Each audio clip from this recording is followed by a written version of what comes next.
Hola amigos, soy Manuel Ávila y esto es Espiritualidad y Ciencia.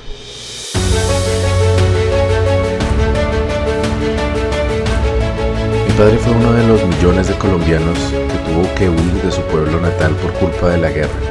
En ese entonces, a los campesinos los mataban por ser, parecer o amistar con miembros del partido político contrario al que ejerciera el poder en la comarca. Y mi abuela prefirió el destierro antes que la posibilidad de que alguno de sus hijos terminara engrosando la lista de muertos de esa absurda guerra entre liberales y conservadores. Gracias a este sacrificio de mi abuela y mi padre, yo nací y crecí en la ciudad, lejos del horror de la guerra, que, aún empezando la tercera década del siglo XXI, sigue manchando de sangre la bella geografía colombiana. Mi padre prosperó en la ciudad, pero el daño causado por el entorno sangriento en el que vivió durante su infancia dejó huellas en él que nunca se borraron por completo. Inevitablemente, parte de ese trauma fue heredado por mí y por mis hermanas, a través de los mismos mecanismos por los que millones de colombianos han aprendido a temer, odiar y hacer daño, sin tener ni idea de las causas que sembraron la semilla de la violencia a lo largo de todo nuestro sufrido país. Desde niño, aprendí a temer a la calle y a los desconocidos, pero también a Dios y a mi padre. Cuando empecé a entender sobre política, aprendí a desconfiar de los conservadores y de los ricos, pero me tocaba tratar de reconciliar esa desconfianza con la obligación de confiar en la conservadora Iglesia Católica y la aspiración de convertirme yo mismo en rico algún día. Y al convertirme en padre, aprendí a pegarle a mis hijos, de la misma forma en la que mis padres me golpeaban cuando desobedecía o cuando faltaba el respeto. Pero tal vez el efecto más dañino que la larga guerra de Colombia causó en mi vida fue que aprendí de mi padre que soy un monstruo al que debo temer yo mismo. Sobrevivir en medio de la pobreza y la violencia del campo significaba en los tiempos de mi padre tener que convertir el miedo en rabia, esconder el alma de niño asustado detrás de la tez de un temerario bravucón y, llegado el caso, dejar asomar la violencia propia para evitar terminar convertido en presa. Pues esa táctica, que de seguro mi padre tuvo que practicar desde joven hasta que se volvió segunda naturaleza, salió a flote varias veces durante mi infancia, cuando sin querer accioné los gatillos de su ira. Algún acto de rebeldía, la deliberada desobediencia de alguna orden o incluso un chiste de mal gusto me valieron bofetadas, coscorrones, correazos o pellizcos, que sin duda dolían menos que el terror de ver a mi padre transformado en un monstruo y la tristeza de tener que odiarlo con toda mi alma por algunos minutos después de que se marchaba y me dejaba lastimado, insultado y defraudado al haber sido violentado por el hombre que más admiraba. Mientras lloraba inundado de rabia, fantaseaba con ver sufrir a mi papá o enterarme de su muerte, sintiendo el apestoso placer que promete la venganza. Cuando la ira se desvanecía, buscaba a mi padre para pedirle perdón por la ofensa, aunque secretamente mi acto de contrición obedecía no al arrepentimiento por haber violado alguna de sus normas anodinas, sino por haberlo odiado y deseado su muerte en medio de mi ira. Sé que estas líneas suenan terribles, sobre todo viniendo de alguien que ha narrado estos sucesos entre risas mientras departía cervezas con familiares y amigos. En Colombia, ser objeto de violencia doméstica ha sido por mucho tiempo tema de bromas y anécdotas, pero es que no estoy haciendo este recuento como el adulto que comprende el contexto sociocultural y los traumas de infancia de su padre, debidos a la dureza de su crianza. Describo los hechos desde la perspectiva del niño que aún habita en mí, que no podía entender por qué alguien que lo amaba también podía mirarlo y atacarlo con tanto odio. La violencia doméstica que mis hermanas y yo recibimos de nuestros padres, sobre todo de nuestro padre, está lejos de haber sido excepcional. Por el contrario, era en aquel tiempo la forma más común de aplicar correctivos en casa. Mi padre me ha contado cómo, en su tiempo, no eran solo los papás, sino también los maestros de escuela, los sacerdotes y otras figuras de autoridad quienes golpeaban y maltrataban a los niños que a su juicio se portaban mal. Y no se trataba entonces apenas de los cocotazos y ocasionales cuerizas que mis padres nos propinaban, Mi padre recibió golpes de fusta o férula en la espalda y en alguna ocasión fue obligado por un maestro a arrodillarse sobre granos de maíz mientras sostenía un ladrillo en cada mano. La vieja serie animada de televisión Tom Sawyer mostraba esta cotidianidad de los niños americanos de principios del siglo XX, que en Colombia tuvimos que soportar también quienes crecimos antes del año 2000. Este entorno de maltrato doméstico es quizás la herencia de siglos de normalización de la violencia en muchos otros aspectos de la vida diaria de mi país: desplazamientos forzados, genocidios por motivos ideológicos, lucha armada por el poder, espirales de venganza entre familias supuestamente por defender la honra, limpiezas sociales, entre comillas, pandillismo, represión policial y brutalidad hacia los animales. Todos y cada uno de estos justificados aún hoy en día por un número inaceptablemente grande de colombianos de todas las clases sociales. Tal vez por el miedo extremo que desarrollé durante mi infancia hacia la violencia armada, siempre me sentí comprometido con el pacifismo e instintivamente entendí que no tenía sentido acudir a la violencia para lograr fines altruistas. Sin embargo, justifiqué el maltrato de mi papá como aceptable, en su empeño de formarnos como personas de bien y de alejarnos de vicios o de comportamientos dañinos. Sentía que a pesar de su ocasional propensión a dejarse llevar por la ira, mi papá nos amaba y así nos lo demostraba con su dedicación, juegos, enseñanzas y trabajo duro para sacarnos adelante. Además, conocí de primera mano la experiencia de otros niños, algunos de ellos familiares cercanos, que lo pasaron mucho peor que yo por contravenir las normas paternas. Abuso sexual, laceraciones con cables y palos, insultos de grueso calibre o golpizas sin motivo cada vez que el papá se emborrachaba. Eran algunas de las historias que escuché y que me hicieron concluir, hasta bien entrada mi adultez, que mis padres eran más bien mesurados con los castigos y que no llegaron a maltratarnos. Esta convicción, sin duda, fue la cuña de la cual me aferré para convertirme eventualmente yo también en un maltratador. Mi parámetro de conducta en cuanto a los correctivos físicos con la crianza de mi hija Ana María consistía simplemente en no llegar a ejecutar los castigos más severos que mi papá infligió en nosotros, pero sobre todo en no permitirme transfigurarme de la forma en que él lo hacía cuando la ira lo dominaba. Con lo cual me di permiso y justificación para golpear a Ana María en múltiples ocasiones, asestarle unos cuantos correazos y una bofetada un par de veces. También golpeé a mi primera esposa en 2 oportunidades, cuando juzgué que se encontraba histérica y que lo mejor que podía hacer por ella era darle una cachetada que la sacara del trance. Aquellos fueron momentos aciagos, en los que mis traumas de infancia y el miedo a convertirme en la parte oscura de mi padre salieron a flote y me torturaron por algunas horas después de ejecutar mi rol de castigador, mientras mi yo exégeta doblegaba la culpa con enclenques justificaciones. Durante muchos años, esta percibida capacidad de autocontrol me permitió forjar el mito de que era una persona ecuánime y prudente, digna de admiración y respeto por virtud de mis valores. Me sabía persuasivo y creía que dicha facultad provenía de mi inteligencia y capacidad analítica. Pero los años y el trabajo espiritual me mostraron una verdad dolorosa y mucho menos decorosa. Los abuelos muiscas solían decir que no hay mejor gimnasio para el espíritu que la pareja. Era su forma de decir que en la relación sentimental de 2 seres, donde surgen las pasiones, los placeres y algunas de las mejores expresiones de la emoción humana, también acechan las tempestades del ego, y con ellas algunos de los más oscuros abismos del alma. Pero en esa danza de 2 corazones, sin embargo, se puede forjar la verdadera liberación de las ataduras del pasado y trascender hacia una vida con propósito y paz. Paula fue la maestra que, desde su candidez, me ayudó a descubrir esta enseñanza y hacerla carne y sangre, como decían los abuelos.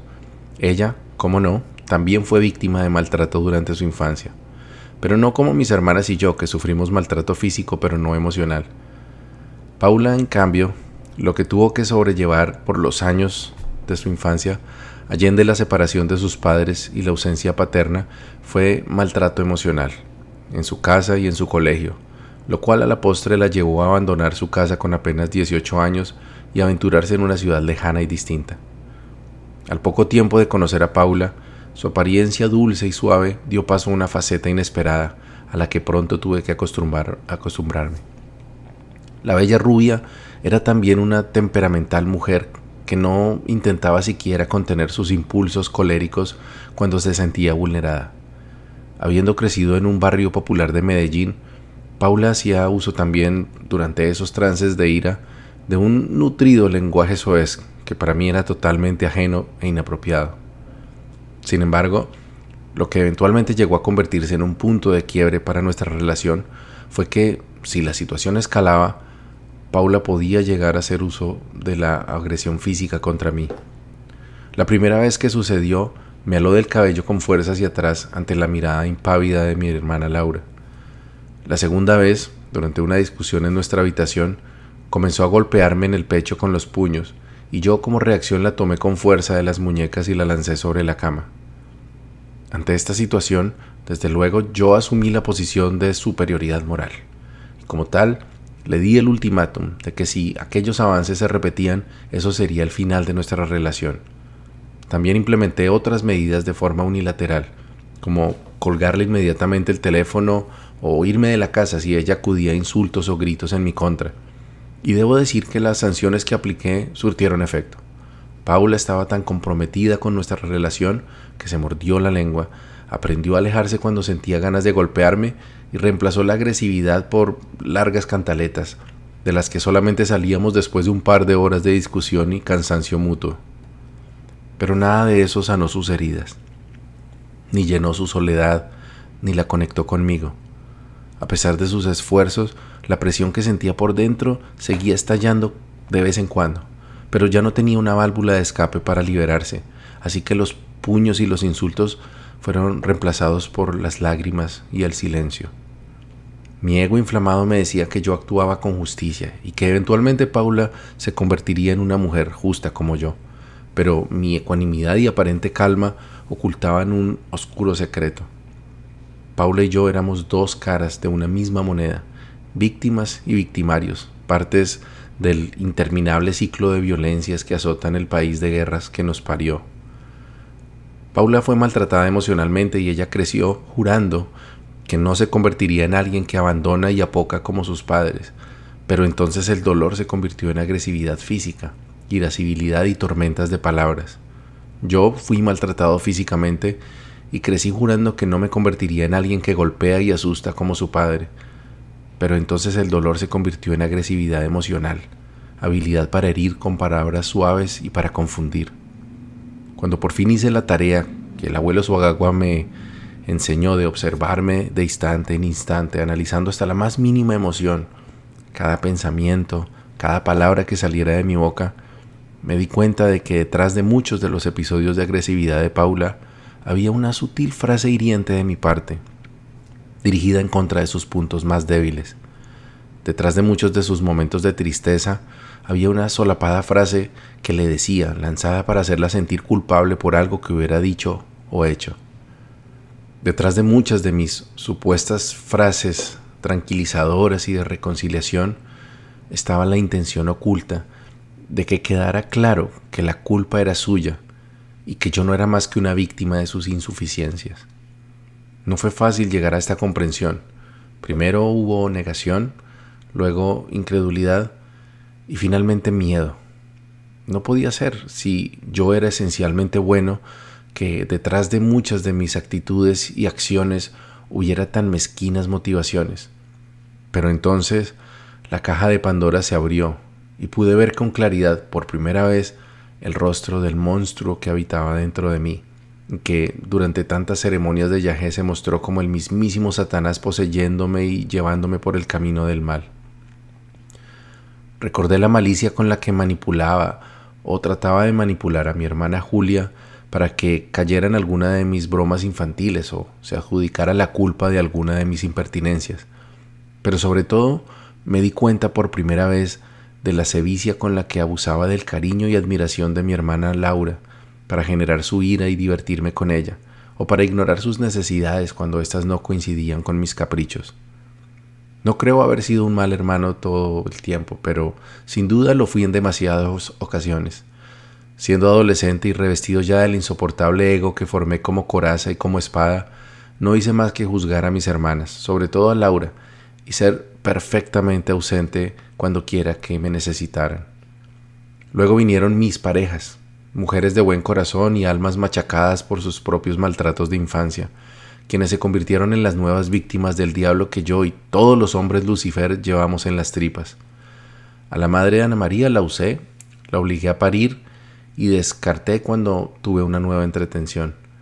A mi primera esposa la disfruté, abandoné y recogí nuevamente cuando la necesité como niñera y empleada doméstica, hasta que, harta de no existir más que como mi apéndice, decidió extirparse y abandonarme para irse tan lejos como pudo.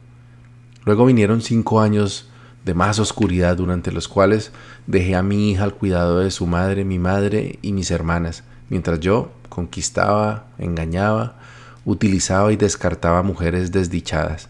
la mayoría de las cuales encontraba en mí otro padre abandonador o maltratador para repetir su calvario de infancia. Entonces llegué al Yahé y a Paula, y con ellos a la desnudez del alma, en la que por fin pude ver de verdad quién era yo, quiénes somos casi todos los hombres, ángeles expulsados del paraíso,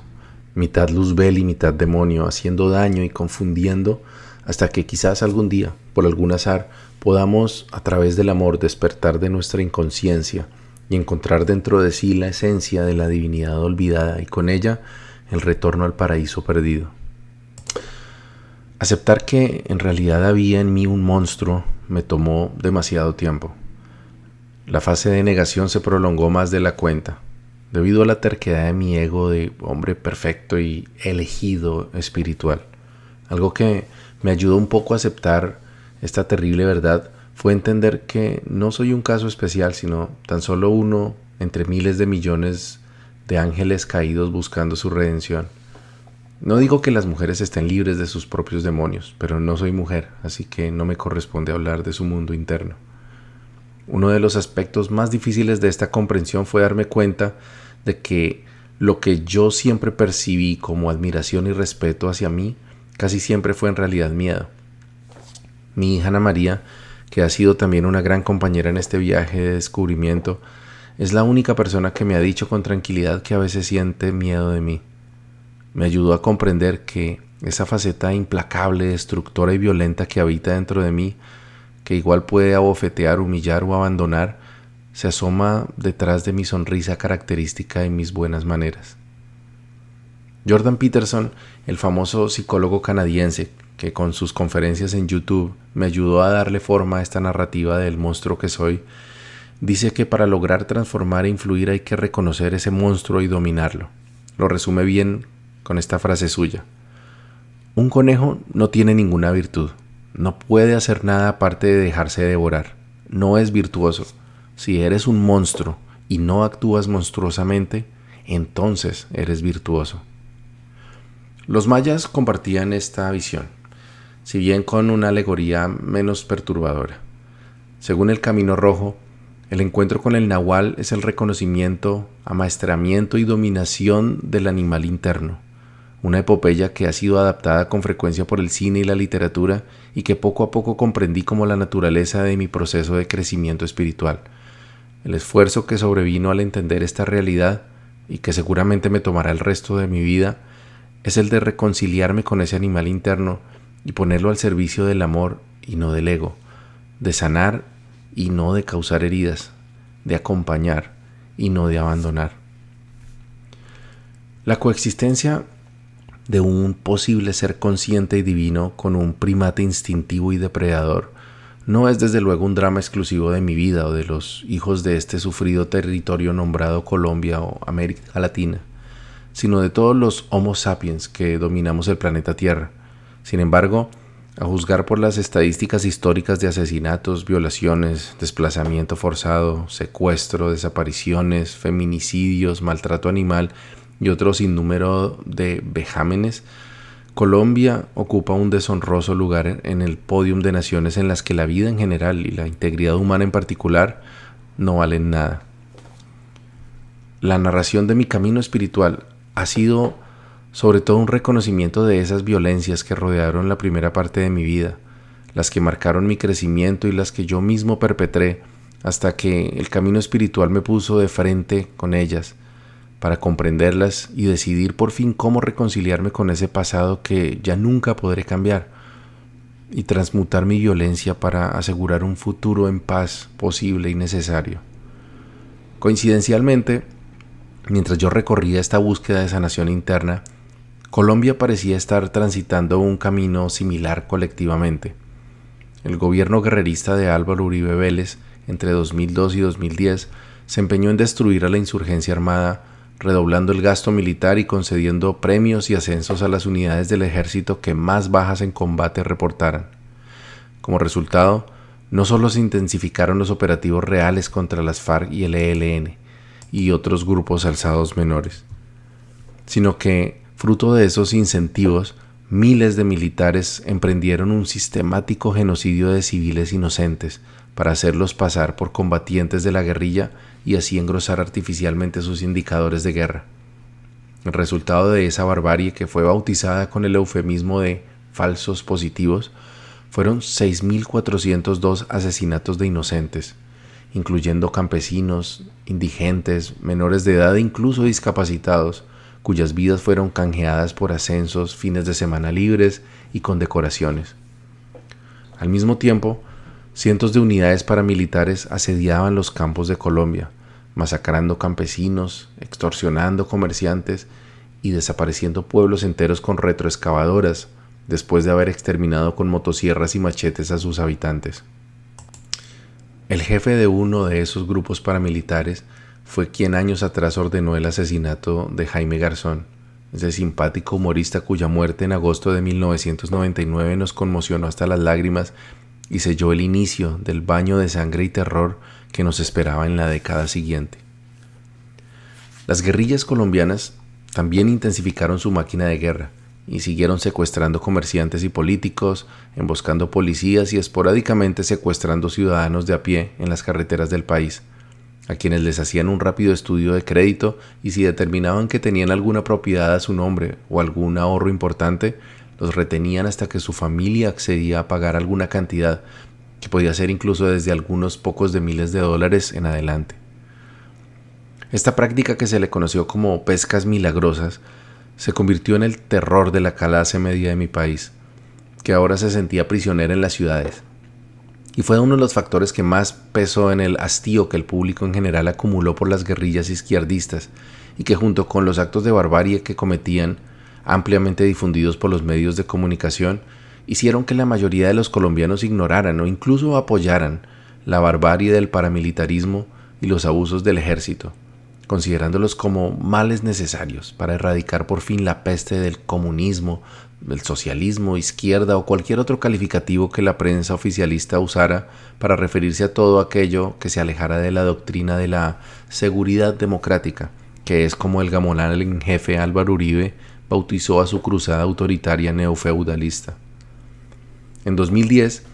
Uribe se despidió a regañadientes, eso sí, del cargo en el que se habría atornillado indefinidamente de no haber sido por la valiente intervención de la Corte Constitucional, que con una votación de 7 contra 2 cerró la puerta a tal posibilidad, y de paso salvó el frágil Estado de Derecho que increíblemente se ha sostenido en Colombia a pesar de todas sus tribulaciones. El presidente eterno, como muchos llaman a Uribe Vélez, se bajó del solio de Bolívar, pero no abandonó el poder.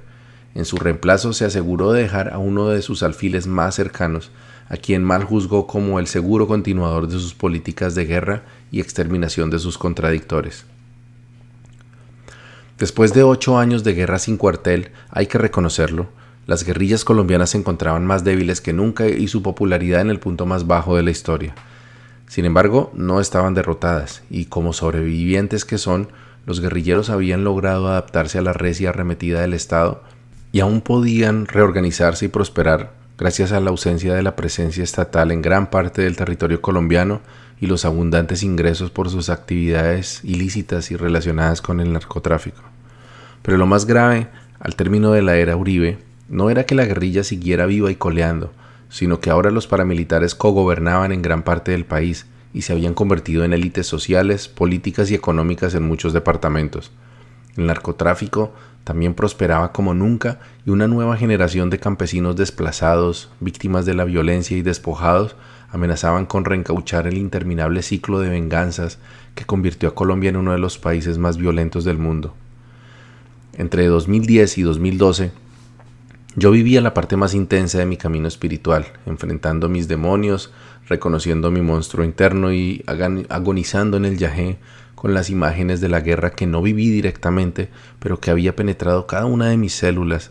a través de la sangre y las historias de mis padres.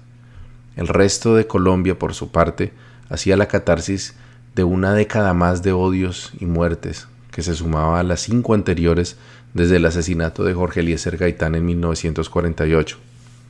Los años 50 y su guerra entre liberales y conservadores, los 60 y 70 del surgimiento y auge de las guerrillas marxistas, leninistas y maoístas, los 80 con el apogeo del narcotráfico, el holocausto del Palacio de Justicia y el exterminio de la izquierda ideológica, incluyendo a más de 4.000 militantes de la Unión Patriótica, los 90 llenos de terror que desencadenó Pablo Escobar, el fracaso de los diálogos de paz con las FARC y el asesinato de Jaime Garzón, y la primera década del 2000 con el ya narrado horror del paramilitarismo uribista y las pescas milagrosas de la guerrilla.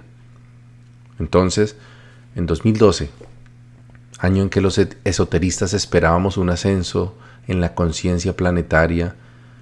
el nuevo presidente de Colombia, Juan Manuel Santos, anunció los acercamientos para entablar diálogos de paz con las FARC, la guerrilla más grande y antigua del mundo. Juan Manuel Santos poco a poco se fue desmarcando de su antecesor, revirtiendo políticas de la era Uribe, como el antagonismo con el gobierno de izquierda de Venezuela y el no reconocimiento de la existencia de un conflicto armado en Colombia. Para Uribe,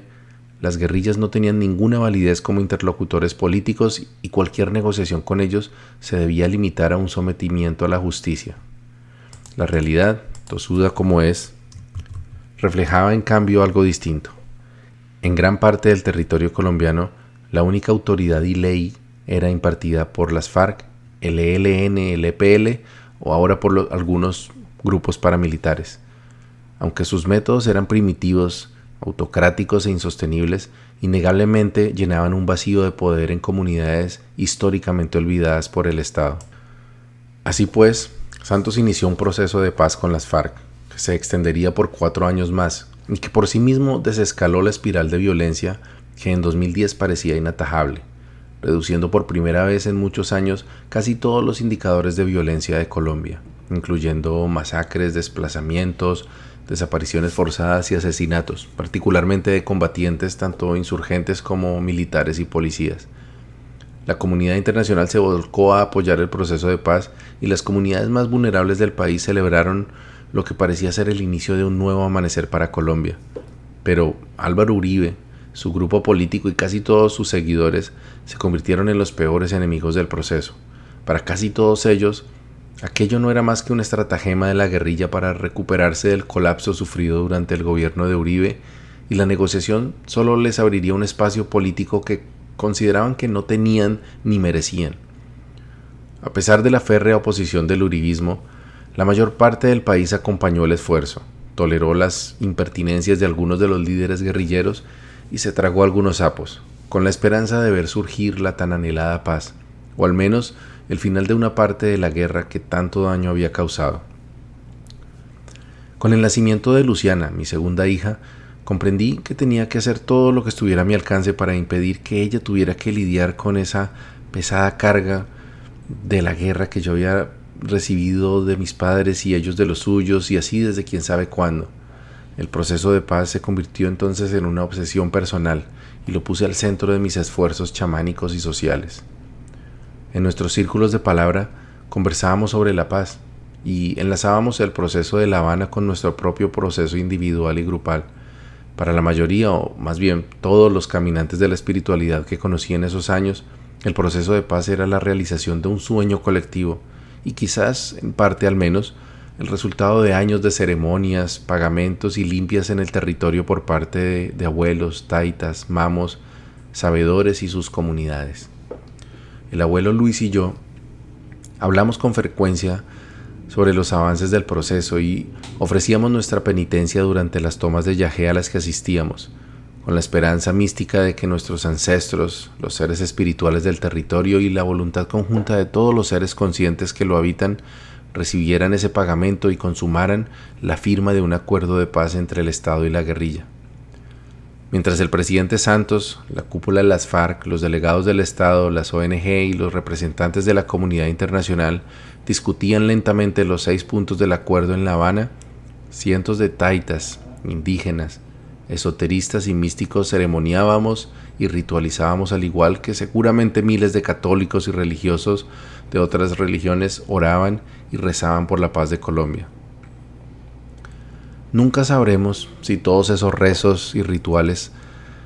tuvieron alguna incidencia en el desenlace del proceso de paz, pero la labor de divulgación, concientización y promoción de la paz que cientos de organizaciones espirituales y religiosas llevamos a cabo, de seguro puso su granito de arena para dar un contexto social y un apoyo popular a lo que para una parte creciente de la población empezaba a verse como un agotador juego de vanidades destinado al fracaso,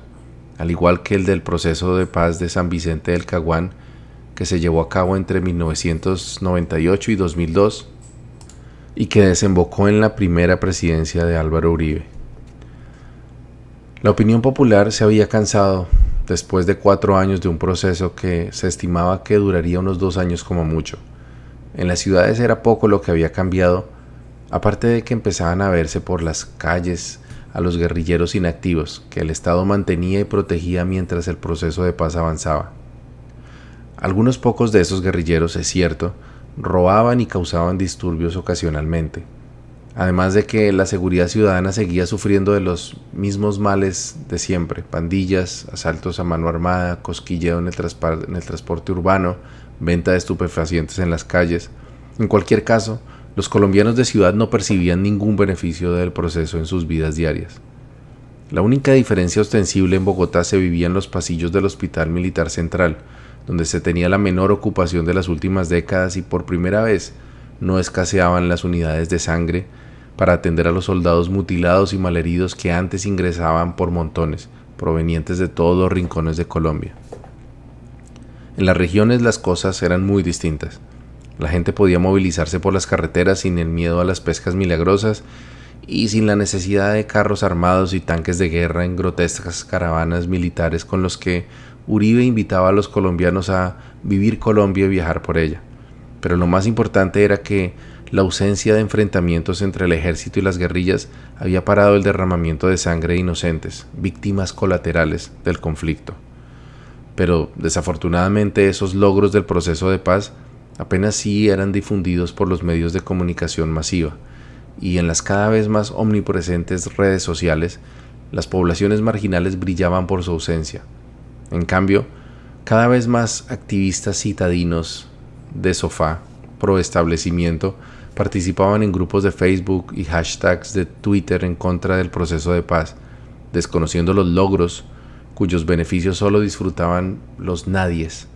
de las comunidades olvidadas y reclamando el regreso de la seguridad democrática para doblegar a punta de bala a los insurgentes, como si fuera una idea novedosa y no exactamente el monstruo que nos condenó a 60 años de guerra fratricida.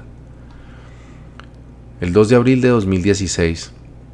quienes apoyábamos el proceso de paz vimos con inquietud cómo las calles de 25 ciudades de Colombia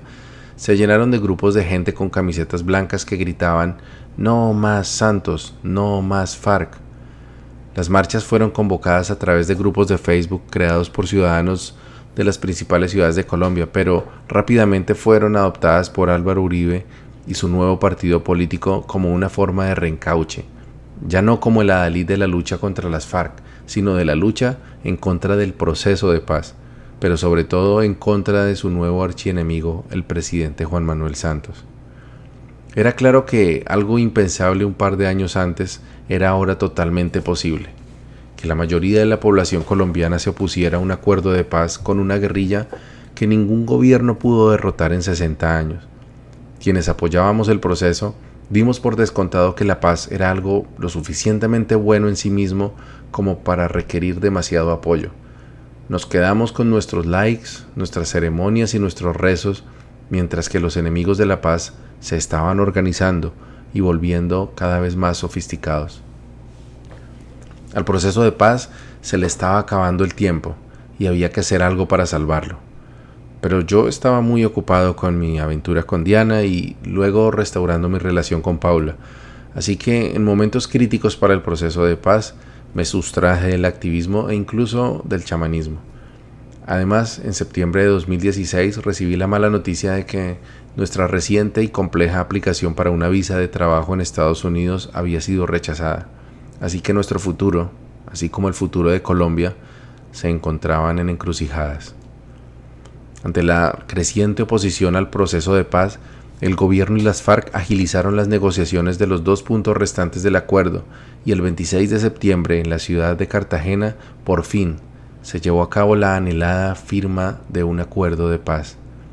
Recuerdo la emoción frente al televisor mientras los representantes de las 2 partes firmaban el fin de una guerra que se inició cuando mi padre era apenas un niño y mi madre ni siquiera había nacido. Sin embargo, la firma en Cartagena era apenas una formalidad. Para que los acuerdos se convirtieran en ley, hacía falta que el pueblo colombiano los refrendara a través de un plebiscito nacional que se realizaría el domingo 2 de octubre con una simple pregunta: ¿apoya usted el acuerdo final para la terminación del conflicto y la construcción de una paz estable y duradera? Esta pregunta, que en condiciones normales y en un país menos dividido que el mío, seguramente habría generado una mayoría absoluta de respuestas positivas, en la Colombia de 2016 no logró ni siquiera una mayoría simple. La esperanza se diluyó entre lágrimas cuando los noticieros anunciaron la victoria del no, con un 50.21% de los votos. 53.908 personas inclinaron la balanza en contra de la paz en el Catatumbo norsantandereano, en el Cauca, en el Putumayo, en los Montes de María, en las selvas de Caquetá, en las tierras de los nadies. ¿Qué sucedería entonces? La guerrilla volvería al monte, los campos se volverían a llenar de minas antipersona y los hospitales de mutilados y desangrados por la absurda guerra. Afortunadamente nada de esto sucedió, ya que el gobierno hábilmente utilizó las provisiones legales con las que contaba para salvar el acuerdo. El gobierno interpretó la voluntad popular expresada en el plebiscito como un mandato para revisar los acuerdos e introducir algunas modificaciones, de tal forma que la paz fuera más completa e incluyente de todos los sectores de la sociedad civil. Sin embargo, la desconfianza hacia el proceso de paz y el cansancio después de 4 años de negociaciones fueron apenas una parte de la historia del fracaso del plebiscito. Algo mucho más oscuro y extraordinario sucedió durante las semanas previas a la realización del plebiscito. Los promotores del no al acuerdo de paz, al igual que los promotores del Brexit en el Reino Unido y la campaña de la presidencia de Donald Trump en los Estados Unidos, acudieron a un estratagema que involucró a la mayor red social del mundo, Facebook, y una inescrupulosa firma de análisis de datos sociales basada en Londres llamada Cambridge Analytica. Como se supo meses después, gracias a las filtraciones realizadas por el exdirector de investigaciones de la compañía, el canadiense Christopher Wylie, Cambridge Analytica se aprovechó de las vulnerabilidades de la plataforma de Facebook, así como de sus inescrupulosas mecánicas de promoción de contenidos, para manipular las notificaciones y noticias de millones de perfiles de Facebook en Colombia, insertando noticias falsas, bulos y teorías de conspiración para sembrar el miedo y rechazo hacia el acuerdo de paz con las FARC. Durante esos días de septiembre y octubre se difundieron todo tipo de mentiras sobre los puntos del acuerdo, entre ellos que el Estado pagaría casi 4 millones de pesos mensuales a cada desmovilizado, que se expropiarían las pensiones de los jubilados para entregarlas a las FARC, que el acuerdo obligaba a la imposición de una supuesta ideología de género con la que supuestamente se promoverían la homosexualidad y la desaparición de la familia convencional, entre otros. Los promotores del no amplificaban estas historias a través de WhatsApp y otras redes sociales menores, pero el mayor responsable del golpe al acuerdo de paz fue Facebook, que promovía todas estas historias falsas sin ningún tipo de control, y que con su algoritmo que privilegia el enganche de los usuarios por encima de la veracidad o del bien común, impulsaba esos contenidos. Con cada clic y cada compartición, Facebook ensanchaba las arcas de la compañía californiana mientras ponía en riesgo la vida de miles de colombianos de las regiones más alejadas y vulnerables del país. La victoria del no reencauchó a Álvaro Uribe con un liderazgo que empezaba a perder y le otorgó, sin que nadie lo decidiera explícitamente, la vocería a quienes votaron no al acuerdo de paz. El plebiscito se convirtió en un nuevo divisor de la sociedad colombiana. Quienes se sentían ganadores celebraron que la Colombia guerrillera había perdido y que la gente de bien impuso su voluntad. Una amiga mía, tal vez la única yajenauta que conocía que apoyaba el no al acuerdo, me dijo que se alegraba de que se enterrara el acuerdo de paz. Y yo le pregunté si no le importaba que eso significara la muerte de miles de colombianos de poblaciones empobrecidas. Y me respondió que si los mataban era porque eran guerrilleros y que entonces se lo merecían. Nunca más volví a hablar con ella. No me sentí capaz de ser amigo de alguien que pensara así. De la misma forma se dividieron familias, compañeros de trabajo y hasta parejas. Lo bueno del fracaso del plebiscito fue que quienes estábamos dormidos en los laureles nos despertamos y los espirituales comprendimos que había que pasar de la intención a la acción. El 5 de octubre de 2016, miles de colombianos salimos a las calles a exigir la terminación e implementación de los acuerdos de paz con consignas de acuerdo ya y yo soy paz, en lo que se conoció como la Marcha del Silencio por la Paz, en referencia a la Marcha del Silencio que convocó el líder liberal Jorge Eliezer Gaitán poco antes de ser asesinado casi 70 años atrás. Uno de los estudiantes activistas que ayudaron a organizar la marcha publicó un post en la página de Facebook de la manifestación que decía: al llegar mañana a la plaza, quedémonos ahí acampando, los días y las noches que sea necesario, hasta que Uribe, Santos y las FARC lleguen a un acuerdo, sin levantarnos. Se sospechaba que la estrategia de Uribe y su séquito para hacer trizas el acuerdo podría ser dilatar la negociación de las modificaciones hasta que algunas de las partes se levantaran de la mesa, y de esa forma Uribe sería reconocido como quien le quitó el velo al engaño de las FARC y tal vez la única esperanza para derrotarlos por la vía armada, que era la única que a él le gustaba y le convenía. De modo que, ya liberado de mis líos sentimentales y enfocado en resolver la incertidumbre tanto de nuestro futuro inmediato como del futuro de Colombia, me propuse acompañar tanto como fuera posible al recién instalado Campamento por la Paz en la Plaza de Bolívar. Allí, cientos de jóvenes estudiantes, activistas y víctimas de la violencia se reunieron a dialogar, cantar y protestar, justo al frente de los edificios de gobierno más importantes del país, con la meta de no levantarse hasta que se refrendara oficialmente el acuerdo de paz con las FARC. Aquella fue una de las experiencias más enriquecedoras de mi trasegar espiritual. Por primera vez sentí haber pasado del trabajo espiritual por la humanidad que me enseñaron los abuelos, etéreo e intangible, a la ejecución real de algo que podía tener consecuencias palpables en el mundo. Durante los primeros días de la toma pacífica de la plaza de gobierno, conocí jóvenes comprometidos con el futuro de su país, organizaciones de derechos humanos y pacifistas que demostraban un interés auténtico por alcanzar la justicia social y la reconciliación entre los colombianos, y representantes de la comunidad internacional, incluyendo la prensa, que documentaban esa emocionante manifestación de la población civil para darla a conocer al resto del mundo. Durante esos días pude ver un país diferente al que parecía condenado a la violencia unos días atrás con la victoria del no. Incluso, en el campamento conocí a algunas personas que votaron en contra de la aprobación de los acuerdos, pero que se encontraban allí exigiendo que se negociaran las modificaciones necesarias para proceder con su implementación lo antes posible. Durante los días que acompañé la manifestación, no vi muestras de odio ni de extremismo político. Encontré gentes de todos los colores, orígenes e ideologías, pero todos con la convicción de que había llegado la hora de la reconciliación.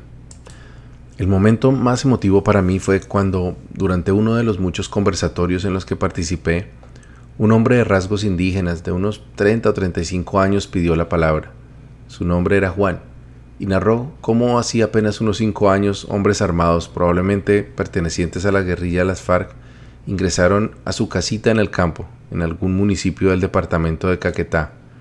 Después de identificarlo, le informaron que se le había juzgado como auxiliador de grupos paramilitares y que se encontraban allí para ejecutar su sentencia. No valieron sus explicaciones, ni que justificara sus acciones como representante de una organización de derechos humanos.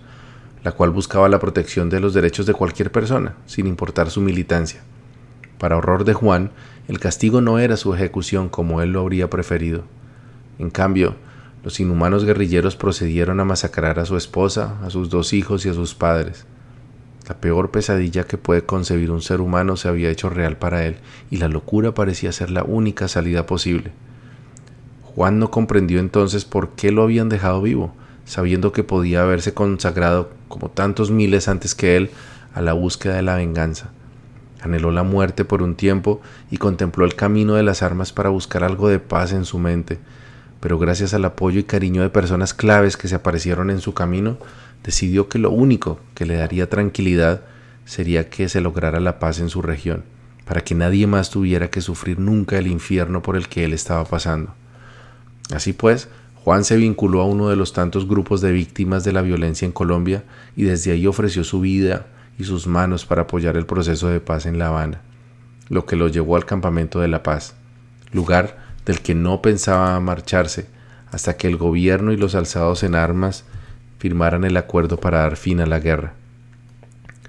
Después de que contó su historia, me acerqué a él y le pedí un abrazo. Juan accedió y mientras lo abrazaba le di las gracias por su coraje y su nobleza.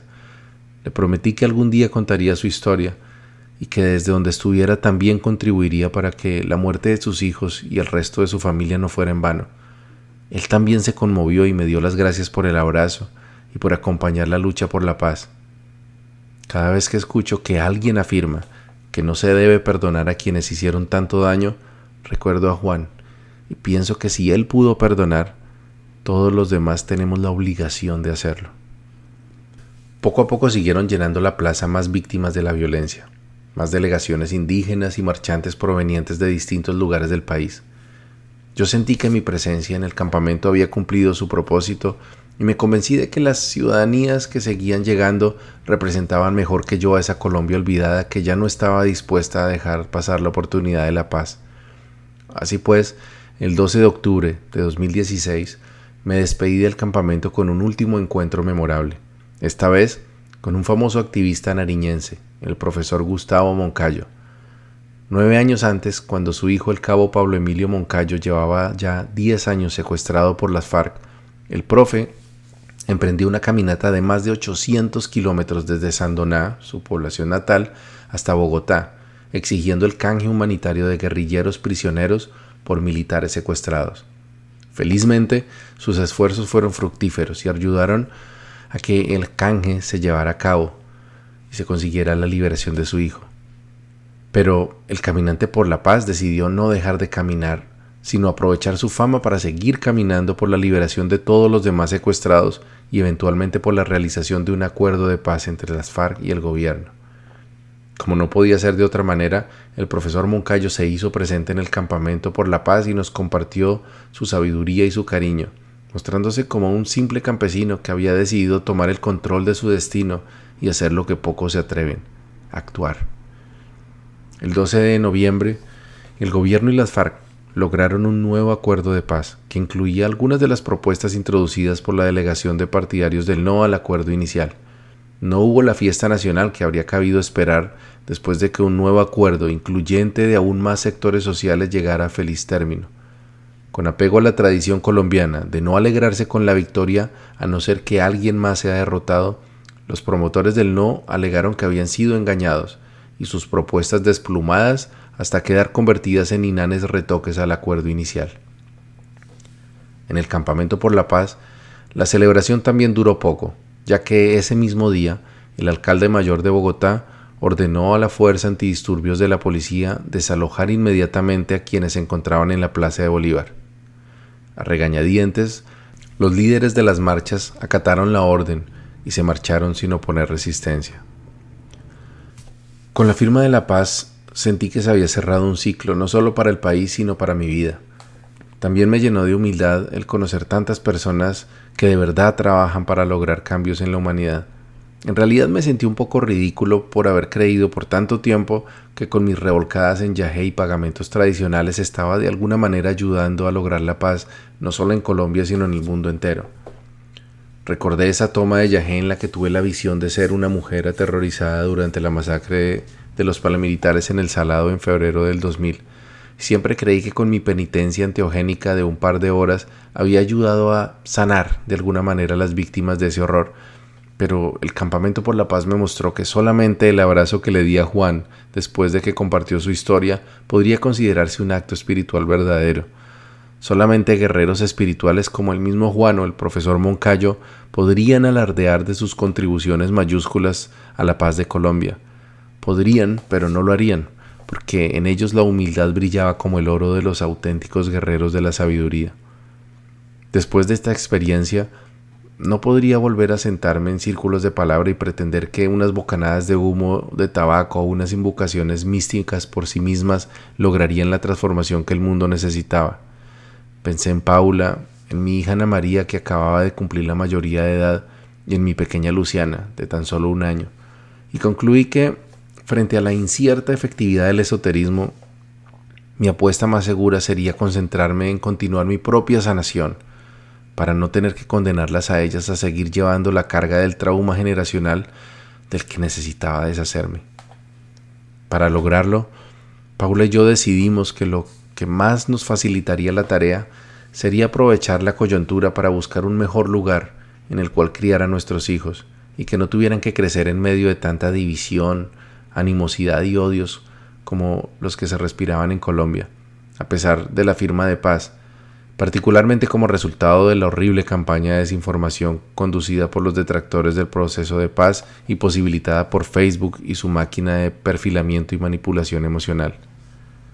Decidimos que nos iríamos de Colombia, pero no a Estados Unidos, donde las puertas parecían cerrarse y donde ya nos habíamos dado cuenta que sufrían de los mismos males que Colombia, a pesar de su riqueza y desarrollo. Nuestro objetivo sería Canadá, y de inmediato nos pusimos en acción para marcharnos tan pronto como fuera posible. Colombia quedaría entonces para las nuevas generaciones de colombianas y colombianos que reconocí en la Plaza de Bolívar. Solo ellos podrían decidir el rumbo de su país, tal como lo sentenció Jaime Garzón cuando les dijo a los jóvenes que si no asumían la dirección de su propio país nadie vendría a salvárselos. Nosotros seguiríamos poniendo nuestro grano de arena desde donde nos encontráramos, formando a nuestros hijos como esos jóvenes que Jaime Garzón soñó y de los que no pude hacer parte por mis miedos y debilidades. Desafortunadamente, un país confundido y temeroso eligió en 2018 a un soberbio esbirro de Álvaro Uribe Vélez, no por sus méritos, sino por miedo a su contrincante, el exguerrillero, exalcalde y excongresista progresista Gustavo Petro. El nuevo presidente tampoco ganó por su afinidad con el expresidente Uribe, ya que para entonces la opinión pública sabía de los falsos positivos, la persecución a la oposición, interceptaciones ilegales y otra cantidad de ilegalidades y canalladas que Uribe había hecho durante su mandato. La victoria de la derecha en 2018, motivada por el rencor hacia quien alguna vez empuñó las armas contra el Estado y el miedo a intentar algo diferente al infame status quo, significó 4 años durante los cuales el país retrocedió en casi todos sus indicadores de derechos humanos e inclusión social, mientras que los banqueros, inversionistas, especuladores y sobre todo amigos del pueril primer mandatario se llenaron los bolsillos. Pero en un acto de heroísmo y desesperación, la juventud colombiana despertó y en 2019 inició un movimiento de protesta social que le demostró al establecimiento y a la sociedad que no estaban dispuestos a repetir el mismo error de 2018. Luego vino la pandemia, que puso a prueba la resistencia de la nación, y una larga cadena de indignantes abusos y frivolidades del pusilánime presidente, a través de quien Uribe Vélez gobernaba por interpuesta persona. Con estas circunstancias como telón de fondo, en 2022 se repitió la elección de 2018, con las mismas mentiras y miedos promovidos por quienes siempre han gobernado y el mismo contendor paciente y sagaz, que por tercera vez se aventuraba a demostrar que un país desangrado por la guerra, la injusticia y el poco valor de la vida podía dar el paso hacia la reconciliación, eligiendo a un ciudadano sin abolengos, ni tierras, ni grandes capitales como su presidente. Esta vez, sin embargo, Gustavo Petro no estaba solo, sino que se acompañó de Francia Márquez, una aguerrida lideresa social afrocolombiana, también se rodeó de movimientos sociales de un espectro político más amplio y sí, también de una comitiva de políticos tradicionales con pasado cuestionable, por decirlo menos. Con ese grupo variopinto al que se llamó el Pacto Histórico, y en gran parte gracias al desprecio casi unánime de los colombianos por el presidente títere en funciones, el 19 de junio de 2022, Petro obtuvo la presidencia de Colombia por primera vez en la historia para un movimiento de izquierdas. En parte ganó por sus nuevas alianzas y estrategias, pero sobre todo porque millones de esos nadies olvidados desde siempre por el establecimiento, los Juan y los profes Moncayo, los Muiscas, los Arhuacos, los Ingas, los Huitotos, los Manuel Ávila y sobre todo los millones de jóvenes con los que Jaime Garzón soñó, se movilizaron como nunca para asumir la dirección de su país. Al momento de grabar este episodio aún no se ha posesionado el gobierno de Gustavo Petro y de Francia Márquez. Muchas promesas de campaña se incumplirán y muchos errores se cometerán, pero es al menos un primer paso y una oportunidad de reconciliación después del amanecer de la paz. En mi opinión, valía la pena tomar el riesgo. También es motivo de optimismo que en junio de 2022 la Comisión de la Verdad entregó su informe final, en el que se detallan las causas, manifestaciones y consecuencias del conflicto armado en Colombia.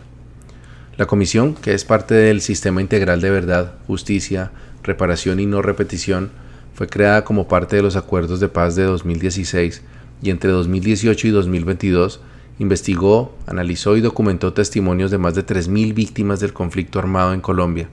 para revelar a toda la sociedad los hechos objetivos que hicieron parte del conflicto,